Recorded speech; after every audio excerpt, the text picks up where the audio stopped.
नमस्कार। देश और दुनिया की तमाम बड़ी खबरों को लेकर मैं फिर से एक बार हाजिर हूँ। तो आइए जान लेते हैं आज के मुख्य समाचार क्या हैं और क्या है देश और दुनिया का ताज़ा अपडेट।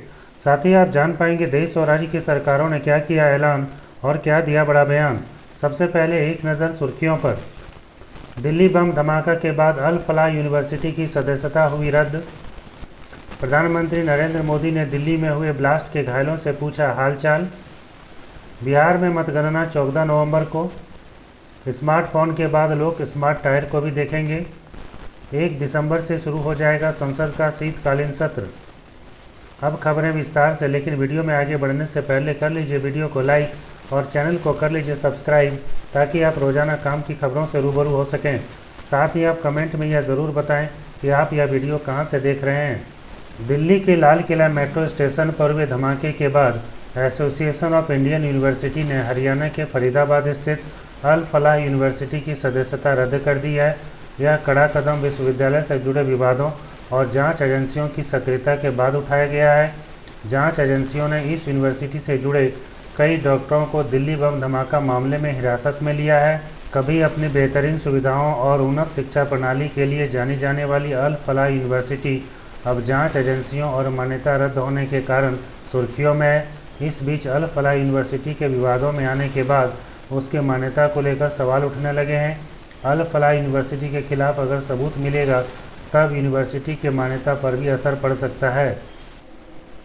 दिल्ली के रेड फोर्ट मेट्रो स्टेशन में बीते दिन ब्लास्ट हुआ था। इस घटना में कई लोगों की मौत हुई और कई लोग घायल हुए। प्रधानमंत्री मोदी भूटान की यात्रा पर थे। वहां से लौटने के साथ ही सीधे घायलों का हालचाल लेने के लिए अस्पताल पहुंचे। वहां पर प्रधानमंत्री मोदी ने दिल्ली धमाकों में घायल हुए लोगों से मुलाकात की और उनके परिवार वालों से भी भेंट की।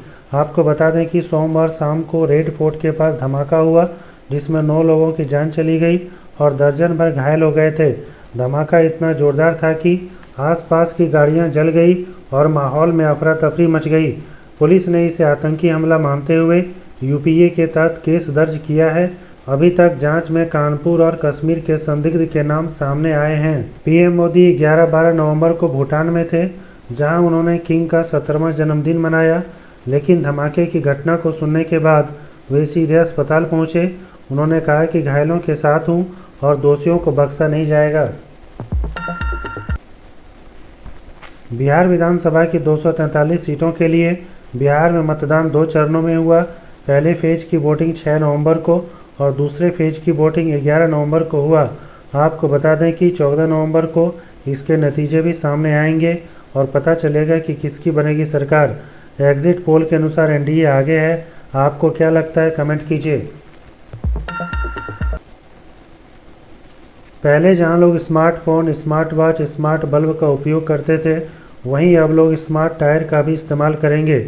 इस टायर को जेके टायर ने खुद डिज़ाइन किया है।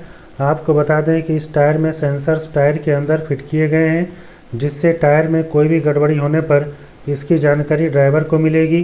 कोई भी गड़बड़ी का मतलब जैसे हवा का दबाव कम होना, तापमान बढ़ना या हवा का लीकेज होना, यह सब कुछ अगर टायर में होता है तो इसकी जानकारी रियल टाइम यानी उसी समय ड्राइवर को मिल जाएगी। राष्ट्रपति ने शीतकालीन सत्र को 1 दिसंबर से शुरू करने की अनुमति दे दी है। केंद्रीय मंत्री किरण रिजिजू ने बताया कि संसद का शीतकालीन सत्र 1 दिसंबर से 19 दिसंबर तक चलेगा। किरण रिजिजू वर्तमान में संसदीय कार्य मंत्री हैं।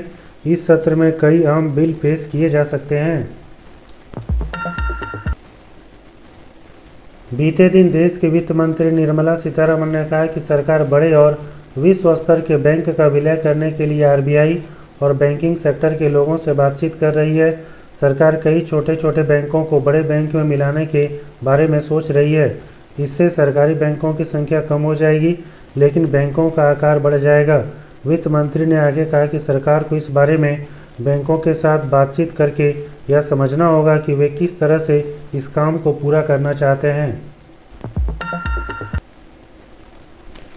प्रसार भारती में न्यूज़ रीडर के अलावा अन्य पदों पर भर्ती निकाली गई है। इच्छुक उम्मीदवार 4 नवंबर से 6 दिसंबर तक आवेदन दे सकते हैं। न्यूज़ रीडर के लिए आवश्यक योग्यता आप देख सकते हैं। न्यूज़ रीडर के लिए उम्र सीमा 21 से 50 साल है।